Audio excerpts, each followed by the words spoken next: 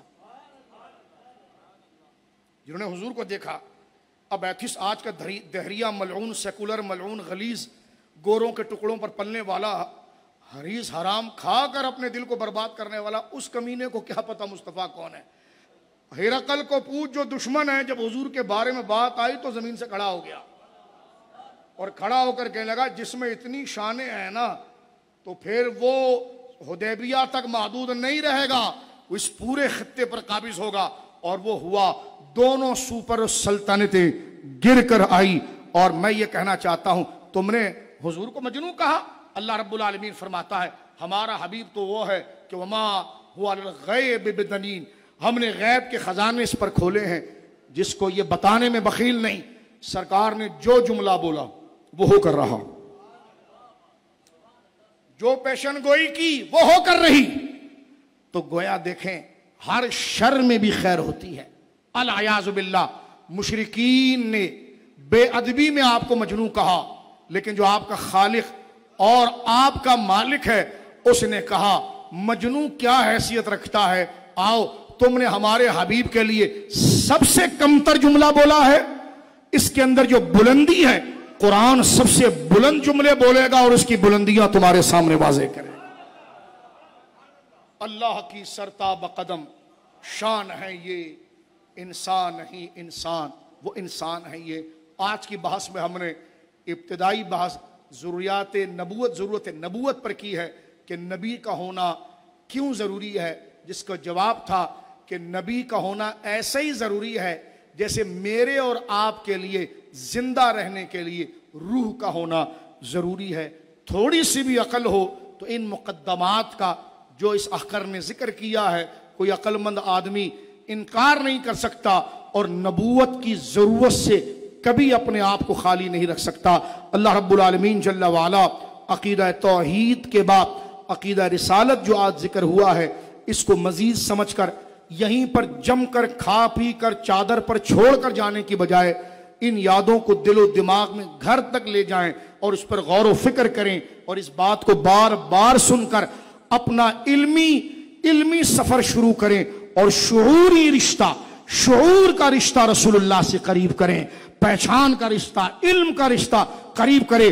اور جب بندہ دل سے حضور کو اس کمالات سے دیکھتا ہے تو پھر نہ اس کی نماز جاتی ہے، نہ کبھی عشق جاتا ہے، نہ کبھی اس سے محبت جاتی ہے. ایسا گما دے ان کی ولا میں خدا ہمیں ڈھونڈا کریں پر اپنی خبر کو خبر نہ ہو. وآخر دعوانا الحمدللہ رب العالمین.